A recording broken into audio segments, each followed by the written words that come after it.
감동적이죠. 예.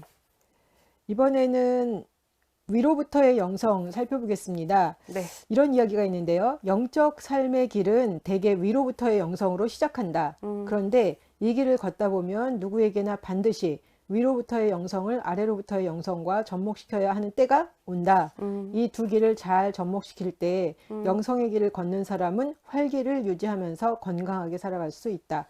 그렇지 않을 때 내면 세계에 분열이 일어나 병들게 된다. 영적 길을 걸어가는 사람은 자신이 놓여있는 구체적인 현실을 진지하게 바라보아야 하며 위로부터의 영성을 추구하는데 이 구체적인 현실을 충분히 고려해야 한다. 그리할 때 변화와 진보가 가능하다. 아까 이제 저희가 이야기한 것처럼 네. 신앙생활을 시작하는 건 아마 위로부터의 영성이 있기 때문에 가능하죠. 가능한 것 같아요. 네, 맞아요. 근데 이제 거기에만 집중하고 자기의 현실을 보지 못한다면 내부에 계속 분열이 일어나니까 그렇죠, 맞아요. 분열이 일어나고 어려움을 겪고 이렇게 성장하지 못한다. 그래서 이상과 현실의 그 접목이 필요하다라는 이야기를 하고 있습니다. 네, 맞아요.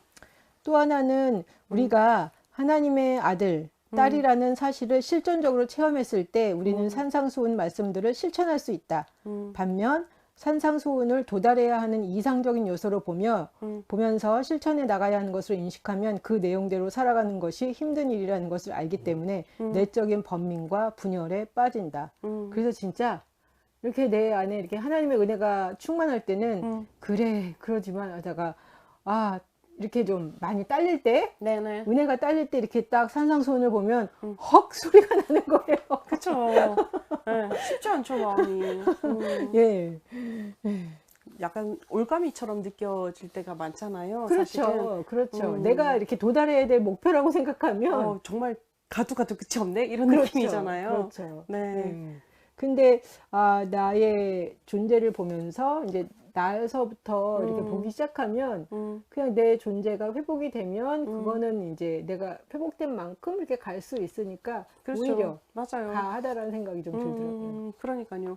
내 속에 무엇이 채워져 있느냐에 따라서 자연스럽게 흘러가게 하는 게 바로 그렇죠. 아래로부터의 영성에서 추구하는 부분인 거잖아요. 그렇죠. 그런데 이제 그 한 가지 아까 전에 선생님 얘기하셨던 것처럼 위로부터의 영성이 되게 중요하고 우리에게 긍정적인 효과를 주기는 해요. 왜냐하면 우리가 내가 절대자를 잘 믿으면 저렇게 살 수도 있겠구나라는 희망도 주잖아요. 그런데 이제 그 영성 자체가 현실의 바닥을 두지 않으면 사실 병든다라고 얘기를 한 부분인 좌절밖에 거잖아요. 안 되더라고요. 그렇죠. 이게 있는 거예요. 정말 중요한 게 뭐냐면 내 속에서 그냥 채우는 것에만 급급하지는 말아야 된다라는 거죠. 그죠. 채우고 나면 자연스럽게 이제 흘러 넘치게 해주는 것, 그게 이제 위로부터의 영성과 아래로부터의 영성의 접점이다. 그게 우리 삶의 목표가 되어야 된다라는 생각은 하게 되더라고요. 결국은 위로부터의 영성과 아래로부터의 영성이 잘 조화를 우리의 삶 그렇죠. 가운데 이루어야 맞아요. 되는 것 같아요.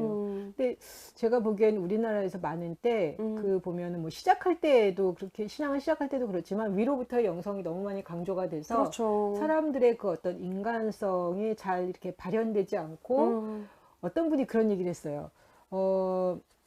사람들이 교회를 한 10년 다니면 진짜 이상해진다고. 10년? 네. 10년 넘어서 이상해졌나? 갑자기 점검을. 네, 그게 무슨 얘기였냐면 네. 이 얘기인 거였어요. 그러니까 위로부터 영성을 추구하다 보니까 네. 이 자기 안에서 분열이 일어나고 자기 안에 그런 이중적인 모습들이 보이는데 이거에 대해서 전혀 이렇게 자기 성찰이 안 된다. 되고 맞아요. 예. 네. 그래서 어떤 분들은 이제 자기는 구원받았으니까 천국 가니까 그걸로 됐다 그리고 뭐 막 살아내고 자기 그렇죠. 현재 삶을 보지 못하는 모습들. 네. 또 하나는 뭐 이렇게 그 위로부터의 영성을 추구하다 보니까 자기가 없는 거예요. 그렇죠. 자기가 없어서 정말 하나님을 믿는다고 하지만 맨날 질질거리며 이제 힘들어하면서 낑낑매면서 하는 신앙생활. 그래서 오히려 신앙생활 하기 전보다 이렇게 사람이 더 좋아지는 게 아니라 안 좋아지는 모습들을 맞아요. 이렇게 보면서 네. 신앙생활 잘못하면 한 10년 지나면 진짜 사람 이상해진다고 그 얘기를 맞아요. 하는데 네. 와 진짜 좀 그랬어요. 그렇죠. 우리 스스로의 모습도 마찬가지인 부분인 거예요. 내 성격 자체, 내 이상향이 있잖아요. 내가 어떻게 그렇죠. 살았으면 좋겠다라고 생각하는 거. 근데 그게 없을 같으면 사실 삶의 자체가 무의미할 수도 있잖아요. 그쵸. 그냥 주어진 대로 살아가는 것은 맨날 똑같은 톱니바퀴를 도는 것 같긴 하지만 그래서 우리는 항상 꿈을 꾸고 이상을 가지고 있고 우리 모습에 이제 변화를 꿈꾸고 있잖아요. 그런데 그 변화만 꿈꾸게 되면 병자가 되는 거죠. 그렇죠. 왜냐하면 이제 그렇게 살 수 없는 나 자신에 대해서 절망할 때도 있고 그쵸. 아니면 내가 그렇게 살아가는 것처럼 착각할 수도 있는 거고요. 리플리즘 군처럼 이제 그러다 보면 이제 우리는 분열이 되고 머리에 꼭 꽂고 살아갈 수밖에 없는 상황이 되는 거죠. 그래서 저는 왜 그 BTS가 네. Love Yourself 이야기를 하잖아요. 어. Love Yourself라는 그 노래가 되게 이제 아. 전 세계적으로 굉장히 이렇게 막 많이 퍼졌는데 네. 뭐 Love 아. Yourself라는 게 아마 각 사람들마다 생각하는 게 다 좀 다를 거예요. 네, 그렇겠죠. 맞아요. 다 네. 굉장히 다르지만 저는 이제 크리스찬으로서 이렇게 다른 크리스찬들한테 이제 이야기하고 싶은 거는 자신을 좀 긍휼히 여겨주고 불쌍히 여겨주고 정말 그 높은 이상을 갖고 바라보고 가는데 현재 내 모습이 그렇지 못하지만 네. 내가 할 수 있는 건 아니지만 내가 나를 사랑하고 나의 그런 연약한 모습을 품어주기 시작할 때 사실은 우리는 네. 아래로부터 하나님 앞에 이렇게 나갈 수 있잖아요. 맞아요. 예, 그래서 그런 것들에 우리가 좀 네. 열심히 좀 자기 자신을 좀 새롭게 보고 발견하는 필요가 있지 않나라는 생각이 들었어요. 맞아요. 되게 중요해요. 갑자기 BTS 얘기해서 응. BTS가 뭐지? 그 생각. 방탄소년단 아, 그러니까요. 제가 네, 몰랐네요. 순간적으로 네, 제가 잘 모르기도 하고 러브 아. 유어셀프라는 노래도 사실 네. 못 들어봐서 네. 아, 그런 노래를 만들었구나 애들이. 그 노래로 전 네. 세계적으로 막 이렇게 열풍이 일어났어요. 네, 제가 그러니까 이 무시해서. 청소년들이 왜 전 세계 청소년들이 네. 왜 그 노래에 열광할까라는 이야기를 하더라고요. 당연하죠. 나를 사랑하라라고 네. 아무도 그렇게 메시지를 전하지 긍정적으로 않으니까. 네. 던지지 않죠. 대부분 이제 나를 사랑하라라고 얘기하는 거를 들어보면 이기적으로 살아라. 네가 이제 방종을 이야기하는 경우가 많잖아요. 그쵸. 원하는 대로 네, 필 네, 꽂히는 대로 살아라라고 네. 얘기하는데 예. 그런 개념의 가사는 아닌가 보네요. 그렇죠. 근데 정말 저는 뭐 사람들마다 자기 자신을 사랑하라는 게 약간 이렇게 이해의 폭이 다를 수는 네, 있지만 맞아요. 저는 지금 저한테 love yourself, 너 자신을 사랑하라는 거는 제 자신의 연약함, 부족함을 품고 가는 거. 네. 그걸 이렇게 봐주고 내가 정말 이렇게 하나님의 시각으로 나의 연약함과 부족함을 긍휼히 여길 수 있는 그런 눈을 갖는 게 나를 사랑하는 거다라는 생각이 저는 들거든요. 좋습니다. 예. 네. 이 위로부터의 영성 부분에서 네네. 나누고 싶은 이야기들 좀 해주시면. 저는 이제 아바스의 좌우명 이야기가 나오잖아요. 이분이 이제 그 소속되어 있는 그 공동체의 아바스, 그러니까 스승님의 개념이죠. 너는 내가 생각하고 있는 것보다 훨씬 더 많은 가능성들을 지니고 있다라고 이야기를 해준다라고 얘기를 해요. 이것도 되게 좋다라는 생각을 한 거예요. 무슨 말이냐면, 우리가 사실 우리를 사랑하고 우리를 이제 긍휼히 여기고 우리를 받아들여 주는 것도 되게 좋잖아요. 그런데 이게 어느 정도 한계가 되면 사실은 또 진짠가? 라는 의심이 스물스물 올라오기 시작하거든요.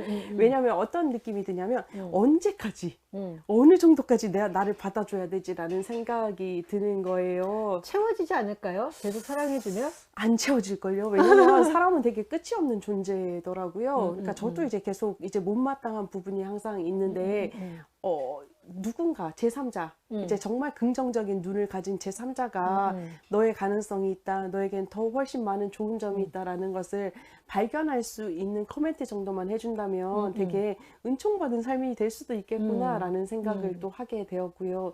그렇다면 뭐 우선은 뭐 나에 대해서는 난 잘 모르겠지만 어쨌든 내가 제3자에 대해서는 이런 눈을 발견할 수 있는 은혜가 있었으면 좋겠다라는 생각이 들더라고요. 가능성. 되게 좋아요. 저 네. 가능성이라는 말 그렇죠. 자체가. 네. 누구나 다 가능성은 있잖아요. 네, 맞아요. 그러니까 비판의 시각으로 보지 않고 그냥 그 사람을 정말 이렇게 사랑의 눈으로, 긍휼의 그쵸. 눈으로 보면 그 사람이 얼마든지 펼쳐나갈 수 있다는 걸 그러니까요. 볼 수 있으니까 네네. 결국은 서로 좀 격려하고 살았으면 좋겠어요. 그렇죠. 그럼 이제 발화할 수 있는 그렇죠. 토양이 되잖아요. 예전에 뭐 어떤 광고 중에서 아이들이 책가방을 메고 막 간단 말이에요. 가는데 거기 그렇게 나와요. 누구나 가능성의 씨앗을 가지고 태어납니다라고 얘기를 하거든요. 전 너무 감동적이었어요. 아, 그렇구나. 맞아. 내가 바라보는 사람들이 가능성의 씨앗이 있는 사람들인데 그럼 그 씨앗을 발화할 수 있는 능력이 있는 사람이 있고 씨앗을 발화하지 못하는 사람이 있잖아요. 삶의 토양의 환경에 따라서. 그러면 이제 그 씨앗을 발화할 수 있도록 그 씨앗이 혼자 발화할 수 있도록 힘을 주는 사람의 역할이 진짜 중요하구나. 내가 그렇게 살아야 되겠다라는 생각을 한 적이 있었거든요. 정말 이렇게 잘 봐주고 격려해주고 그렇죠. 도와주고 그러다 보면 그렇죠. 가한 것 같아요. 그러니까요. 네. 되게 따뜻해요. 네, 이번에는